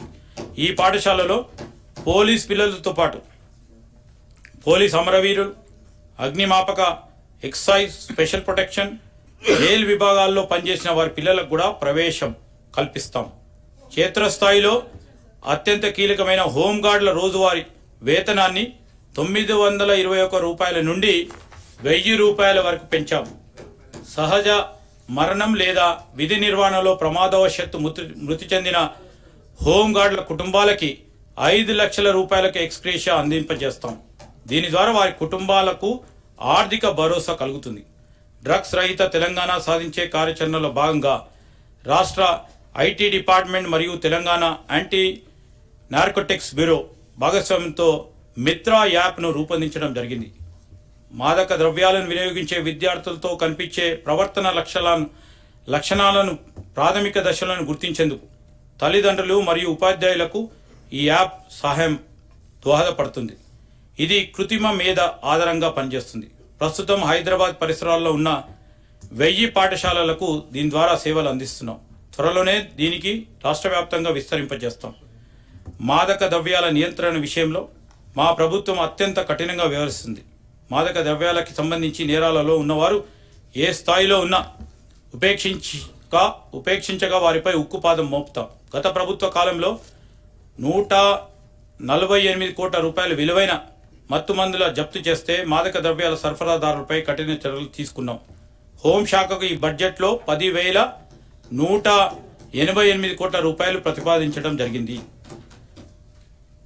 గౌరవ అధ్యక్ష, గత దశాబ్దంగా రాష్ట్రం ఎదుర్కొంటున్న అనేక సవాళ్లు అధిగమించి తెలంగాణ రాష్ట్రం అభివృద్ధి బాటలో కొనసాగుతోంది. మన రాష్ట్రానికి ఉన్నతమైన లక్ష్యాలను నిర్దేశించుకుంటూ సుసంపన్నత, సమగ్రత మరియు స్థిరమైన అభివృద్ధితో కూడిన తెలంగాణ నిర్మిస్తాం. ప్రతి పౌరుడికి విద్య, ఆరోగ్యం, ఉపాధి మరియు సామాజిక భద్రతను కల్పించే స్థాయికి ఈ రాష్ట్రాన్ని తీసుకెళ్లడమే మా లక్ష్యం. ఈ బడ్జెట్లో ప్రస్తావించిన ప్రణాళికలు కేవలం ఆర్థిక కేటాయింపులు మాత్రమే కాదు, ఇవి సమాన అభివృద్ధికి, ఆర్థిక స్థిరత్వానికి మరియు సామాజిక న్యాయానికి మార్గదర్శకులు. మా ప్రభుత్వ సామాజిక న్యాయం, అభివృద్ధి, సంక్షేమ సమ్మిళిత విధానాలతో ప్రగతి వైపు అడుగులు వేసేందుకు నిర్విరామంగా కృషి చేస్తుంది. ఈ విధానాల విజయం మీ అందరి సహకారంపై ఆధారపడి ఉంటుంది. దృఢ సంకల్పం, మొక్కవోని నిబద్ధత, ప్రతి ఒక్కరి భాగస్వామ్యంతో మాత్రమే ఇది సాధ్యమవుతుంది. ప్రజల హృదయాలను ప్రతిబింబించేలా మా ప్రభుత్వం విధి విధానాలు రూపొందించబడతాయి. రైతులు, వ్యాపారవేత్తలు, విద్యార్థులు, మహిళలు, వృద్ధులు, దినసరి కూలీల నుండి ఐటీ నిపుణుల వరకు ప్రతి ఒక్కరిని మా అభివృద్ధి పథకాల బలోపేతం చేస్తాయి. ప్రజాప్రతినిధులుగా తెలంగాణ భవిష్యత్తును తీర్చిదిద్దే అవకాశం మరియు బాధ్యత మాపై ఉంది. సమష్టి కృషితో తెలంగాణ దేశంలోనే అగ్రగామిగా తీర్చిదిద్దేందుకు, దేశానికే తలమానికంగా తెలంగాణ నమూనాను ఉంచేందుకు మా ప్రభుత్వం కట్టుబడి ఉంది. తెలంగాణ ఉజ్వల భవిష్యత్తు మన అందరి ఉమ్మడి బాధ్యతగా గుర్తించాలని సవినయంగా మనవిచేస్తూ ఈ బృహత్తర యజ్ఞంలో అందరి సహకారాన్ని కావాలని కోరుకుంటున్నాం. విభేదాలను అధిగమించి నిర్మాణాత్మకమైన చర్యల్లో పాల్గొని ప్రజా ఉపయోగమైన ఫలితాలను సాధించేందుకు కలిసికట్టుగా పనిచేయడం మనందరి విధి. రాజకీయాలకు అతీతంగా ఈ సభలో సభ్యులందరూ బడ్జెట్లోని సూచించిన ప్రగతిశీల చర్యలకు సంపూర్ణ మద్దతు ఇవ్వాలని విజ్ఞప్తి చేస్తున్నాం. లోతుగా చర్చించి, విశ్లేషించి ప్రజా ప్రయోజనాలను దృష్టిలో ఉంచుకొని మనం నిర్ణయాలు తీసుకోవాలి. నేటికి మన విధానాలే రేపు తెలంగాణ నిర్మాణానికి ఉపకరిస్తాయి. లౌకిక విలువలను స్ఫూర్తిగా నమ్మిన కాంగ్రెస్ ప్రభుత్వ కుల, మత భేదం లేకుండా అన్ని సామాజిక వర్గాల అభ్యున్నతికి వనరుల పంపకం జరగాలని